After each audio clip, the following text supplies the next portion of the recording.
This is Football at 4. Football at 4, powered by the Inside the Birds podcast. It's brought to you by Bet365. Whatever the sport, whatever the moment, it's never ordinary.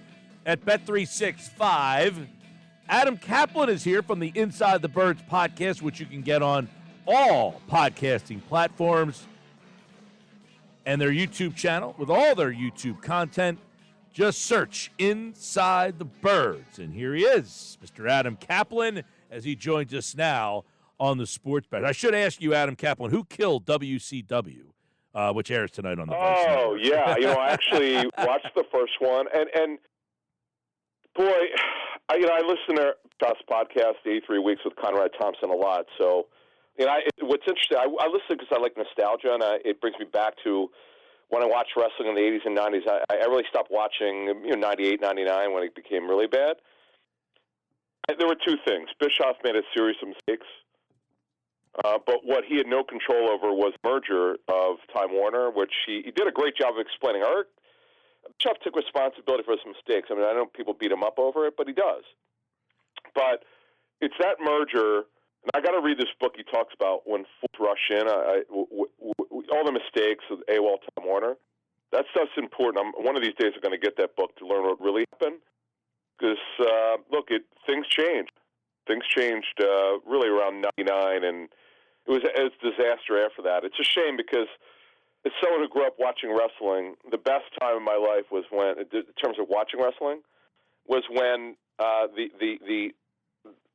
that angle was created, and no one could. They kept quiet, Mike, as you know.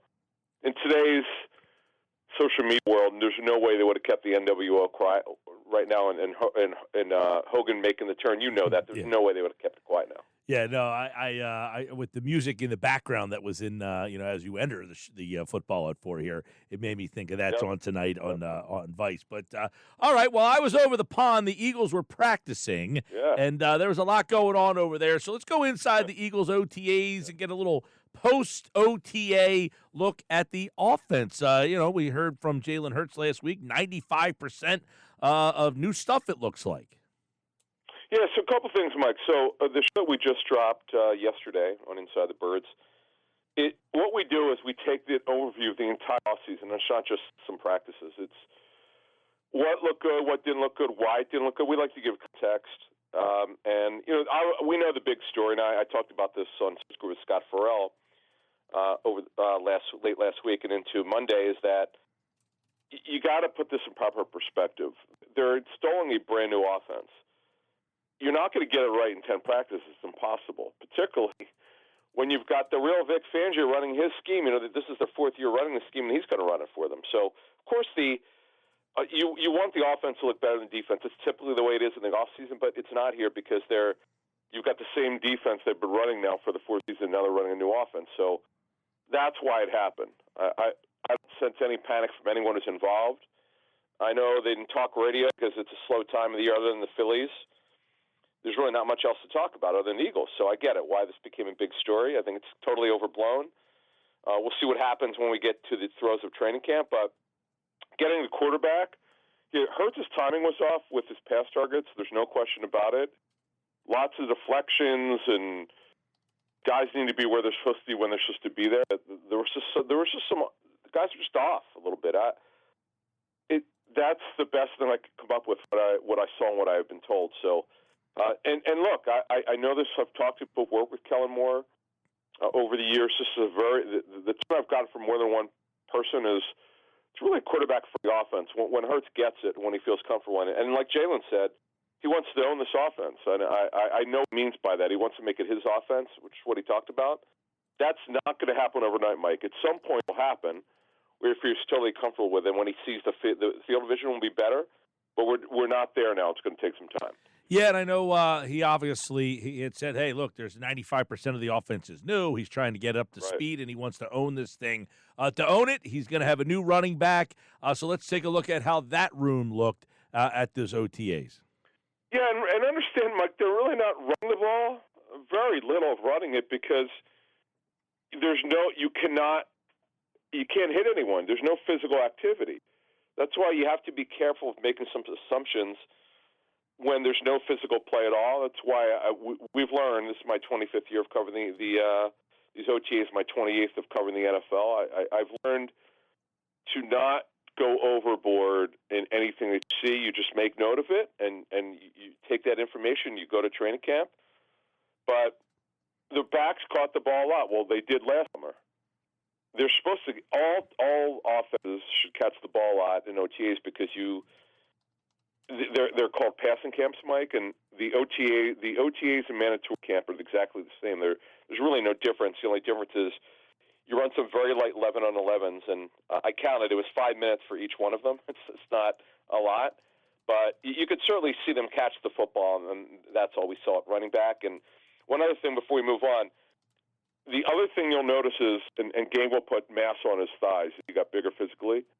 Ty Davis-Price is a bigger back. Lou Nichols is a bigger back. Kendall Milton, an undrafted free agent out of Georgia, a school they know very well. He's a bigger back. Well, we're not sure why that is, and obviously Barkley's 230, so he's qualifies to be a bigger back. This might have been intentional from Howie Roseman and his front office staff to bring in guys who are bigger. And by the way, Shipley's not small. He's around 210, 212. All right, wide receivers. We know that's a big battle for that third spot. Who's standing out? Is there a clear answer after OTAs? What else we got? So at receiver, Mike, and the good thing is we were able to see Anais Smith healthy. He's fine coming off of his stress fracture. He's good. In fact, he had a catch that they had some refs at practice. The last practice, he caught a post route, and to me, I was standing there. I saw it. I thought he was in. The ref said he wasn't, but it was a really nice catch because he had some ball security issues on punt returns. So it was just good that he'll go into training camp totally healthy. They don't know who their fourth, fifth, or sixth receivers if they keep six. They have no idea yet. They're not going to know until probably late August. We're not ruling out. In fact, we'd be surprised if they don't add a veteran because Devontae Parker's retirement. And let's not forget Paris Campbell has had a big injury history. He was benched by the Giants. He did not play he was not inactive late in the season due to injury, as we were told. It was actually for performance. So he's got he's the third receiver by default. They give him a little bit of guaranteed money. Right now, he's definitely the third. He's got no competition for it. But let's just see, Mike, when we get to training camp. John Ross, by the way, open up some eyes. They'll bring him to training camp. They'll see if he can push for a roster spot. Austin Watkins, I know a lot of fans wanted to see him kind of make a move. He did not, but that doesn't mean he can in August. Again, do not make any assumptions at these very light practices. Another thing I've learned from covering this business for over 2 decades, Mike, there's very little carryover from OTAs, the offseason program, to training camp. This is the learning process, particularly in offense, because they're learning a new scheme. All right, Adam Caplan from the Inside the Birds podcast. That's a look at the wide receiver room. And then, of course, we all know that Dallas Goedert's the guy, but what else do they got in that room? Yeah, so Calcaterra, I know the recruiter saw this. He caught a lot of passes. Well, that's what he does. He doesn't block very well. They don't really have anyone other than C.J. Uzomah, who's healthy, by the way, number 87. They don't have anyone else who really can block well. So it's going to be Uzomah, barring something highly unforeseen. He'll be I'll make this assumption because they just don't – we kind of know what they have already. They have a bunch of what we call move tight ends, Calcaterra, Albert O, E.J. Jenkins. The kid, the undrafted kid, Castles, we don't know a lot about him. We'll learn more about he's the sixth tight end. Right now, you can't really make a case for them to keep tight ends. There have been times in Nick Sirianni's his fourth season, but in the first 3 seasons that they actually dressed 2 tight ends for a game. They haven't done it a lot, but they've done it. In fact, I remember Jeff and I talking about it one time. We thought it was crazy to do that. When teams do that, no, it doesn't mean they won't keep 3 for the 53. What we're talking about during the season, where they actually some games only dressed 2 tight ends because they didn't think that the other tight end was ready off the practice squad, or for whatever competitive reasons they didn't do it. But they may have to look at a veteran here, Mike. We'll see what happens in training camp. Because let's say Goddard got hurt. Sure, Uzomah would be the next guy up to feel good about that other tight end. Because, look, all teams run 12 personnel, which means 2 tight ends and 2 receivers and 1 back. So they got to figure this out, but they want to take a broader look at Albert O, which they'll do in training camp. Yeah, that's going to be another storyline to watch there at training camp. And another big one, I mean, there's a lot of offensive line nuggets that I'm sure you picked up during minicamp last week, because a lot of interesting names there right now. Mike, the biggest development of the football this offseason, really, if you just from a personnel standpoint, is Becton playing guard. Okay, he, as we understand it, he lined up at both guard spots in OTAs. He did left guard in the mandatory camp because Dickerson was out due to an excuse absence. Yeah, he handled himself well in what he was asked to do, but there's no physical play there, and it's not fast in OTAs. It's going to be fast, so it may not work out. We'll see. But here's the thing. Let's just say let's move this forward here, Mike. Let's say that Fred Johnson will be one of the backup tackles. Becton will be one of the backup tackles. So you're set, totally set at backup tackle. You got depth, you've got experience, you're good to go there. You just, you're always worried about Becton's weight and his injury history, but he's lighter and he's got plenty of experience. It's just he's been a lot. The interior right now, Brett Booth, by the way, took almost all the number 2 center reps. That surprised me in the mandatory camp. We'll have to see what this means for Matt Hennessy. Right now, Max Sharping is a third-team guard.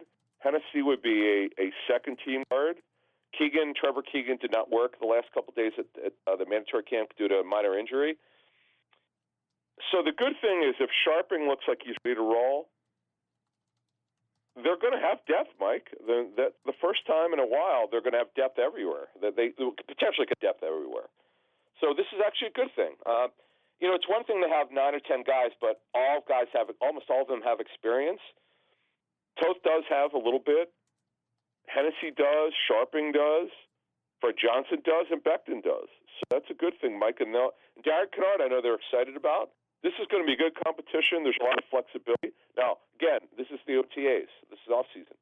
Let's see what happens when we get to training camp if these guys are lining up the same way they did in the offseason. Now, I know this is, as you said, mandatory minicamp and nothing happened, but do you predict that Becton will be a legitimate candidate for that right guard spot?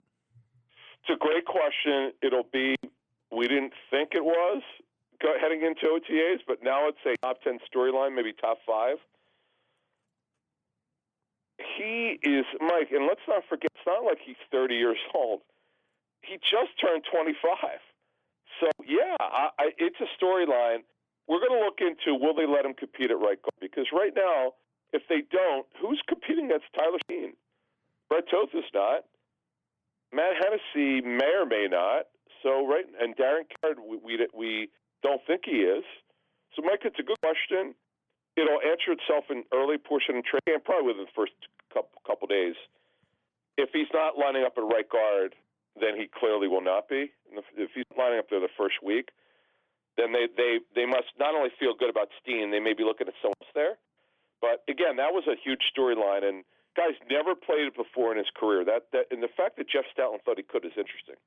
All right, so there you go. I think that's going to be an interesting story. That just added to training camp, getting Becton and seeing if he can now be a guard. And as you said, because right now Tyler Steen would be the guy. I don't know that anybody feels that he is leaps and bounds ahead of anybody. They might want him to win that job, but you get a specimen like Becton, you might be intrigued enough to say, hey, you know what, young man, get in the mix there and show us what you can do. So I think that's the story there. The tight end stuff that we went over, the wide receiver, you mentioned Paris Campbell seemingly looks like the clear guy there, so maybe they need to find someone else. John Ross do anything? He did. Yeah, he did a nice job, Mike, in what they asked him. He's definitely healthy. One thing I do want to mention, let's say by a surprise, Becton winds up starting at right guard. Lane Johnson 6'6", Becton's over 6'7". Landon Dickerson is 6'6". Mailata's 6'8". They by far have the tallest offensive line in the National Football League. And by the way, Juergens has got bigger than average size. He's just under 6'3" center. I'd be surprised if Becton started, but it would not be. It would be good in a way and a bad in a way. It would be good that Becton's healthy and he would have to have dominated at right guard, but it'd be bad that would mean they were wrong about Tyler Steen, and they basically would miss. they would basically miss Onstein if he has to start a right guard. All right, Adam Caplan, everybody. The guys at Inside the Birds podcast have way more wrapping up the mini camps. And, of course, we'll have more this week with the rest of the guys. Moshe on Wednesday, Andrew on Thursday. Get their perspective. And we'll look at the defensive side of the ball with Adam later on in the week as a lot of stories on both sides of the ball as we get ready for the down period of the NFL. But, hey, training camp will be here before we know it. Adam Caplan, everybody. Thanks, bud. Thank you. Adam Caplan from the Inside the Birds podcast, which you can get on all podcasting platforms. And go to the YouTube channel. Just search Inside the Birds.